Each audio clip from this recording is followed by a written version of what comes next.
Have you ever heard the phrase, the devil is in the details? Well, this executive order takes about 10 minutes to dissect, but I do believe that it points to all signs that within the next 240 days, we will no longer have a democracy in the United States of America, and instead will be led into a fascist dictatorship run by Elon Musk, most definitely, with a side of Donald Trump.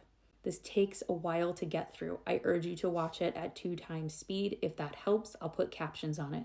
But I need you to listen. Let me know what your thoughts are in the comments because I'm concerned and you should be too.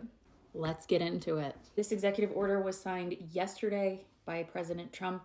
It is called the Implementing the President's Department of Government Efficiency, otherwise known as DOGE, Workforce Optimization Initiative. Here's the quick overview. If you want to drop off after, that's fine. I hope you stick around for the details. Trump has presented this as the idea that we are overspending in our federal government in terms of employees, and that we need to essentially gut these agencies and departments in order to be, quote, more efficient. Who's this going to affect? It's going to affect federal agencies across the board, except for, interestingly enough, the president's office. Big highlights include the fact that there are so many job cuts. Specifically outlined in this document is that for every 4 employees who leave, only 1 new employee may be hired. Agencies are also being asked to focus on hiring the most important positions first, and a special team will oversee hiring and decide which jobs are necessary and which are not. Who's getting cut first? Agencies will prepare for large-scale job cuts, but those on the front lines are going to be programs that aren't required by specific laws. For example, any DEI programs or any diversity initiatives. There are new rules for hiring within the federal government, which means that those applying must meet stricter standards, such as paying taxes on time and following undisclosed confidentiality rules. So there's certain pieces to this that we don't know yet.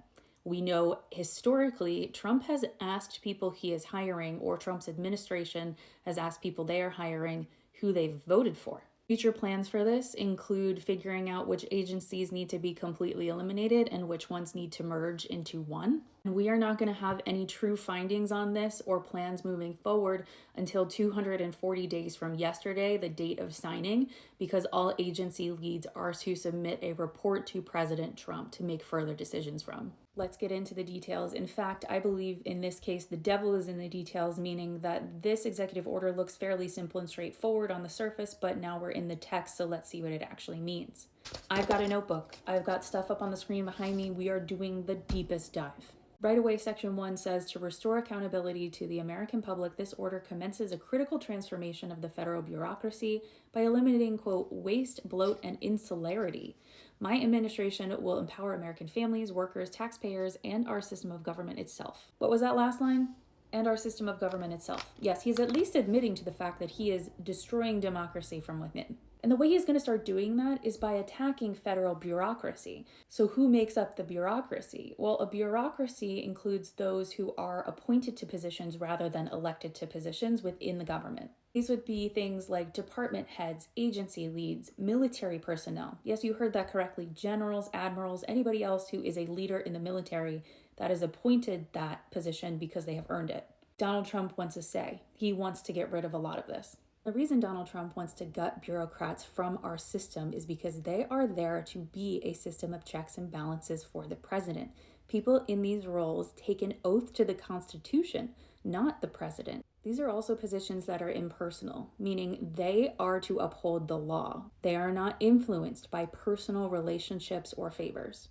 Let's jump down to Section 3. Yes, that kind of language is intentional because they don't want you to read it. Don't worry, I got you. Now we're talking about not just a hiring freeze that was put into effect on January 20th when he was inaugurated, but now we're talking about a hiring ratio. So this states that the plan, meaning the federal government's workforce through efficiency improvements and attrition plan, the plan shall require that each agency hire no more than 1 employee for every 4 employees that depart. And depart meaning here they either leave on their own or they are fired. Skipping down, this ratio shall not apply to functions related to public safety, immigration enforcement, or law enforcement. Notice it does not say anything about the military. The only departments throughout this entire executive order that are marked as, quote, safe are law enforcement and immigration. Those are the only 2 departments. Back for a second. So far we understand from this executive order that number one, we want to eliminate as much as possible the bureaucracy, those that are in positions because they have been appointed those positions, not elected officials. We want to get rid of the bureaucracy because they keep the president in check. We now have two departments that are safe from this hiring ratio, from this elimination of departments, and those two are law enforcement as well as immigration, not military. You also need to know that the military takes an oath to the Constitution, not the president. That's an important fact here. Here comes the power move, because if I remove the bureaucracy and only include people who agree with me as the president, and then I do whatever I want with my military and can weaponize immigration, aka ICE, as well as law enforcement, which I've talked about wanting to weaponize, I have a Gestapo. No one to challenge me and a Gestapo. Stay with me. I've got to talk about the numbers. What do our numbers look like then in the federal government with the new ratio in place, as well as what the new rules are for hiring and who has the final say on hiring? So based on that 1-to-4 ratio, for every 4 that leave, 1 can be hired, this is the projection for our federal government over the next 10 years. Based on the projection, if 10% of the federal workforce leaves each year and the government hires only 1 new employee for every 4 that leave, the total number of federal employees would decrease from 3 million to about 1.49 million over 10 years, which is a 50% reduction. We will cut our federal government agencies, employees, people that safeguard us, people that protect us, people that uphold the law by 50% over the next decade. Let's recap again, because I know this is a lot. In this executive order alone, Donald Trump has asked that we reduce the bureaucracy, those that keep him in check. He has asked that we eliminate, consolidate, cut, gut, however you want to say it, all government agencies except law enforcement and ICE, which he can weaponize as a Gestapo. And he has a plan in place that if it remains in place over the next decade, will cut our government quite literally in half. Here's the last piece. How do you get to work in the government moving forward, and who approves you to work? Scrolling even further down this executive order, you have rulemaking.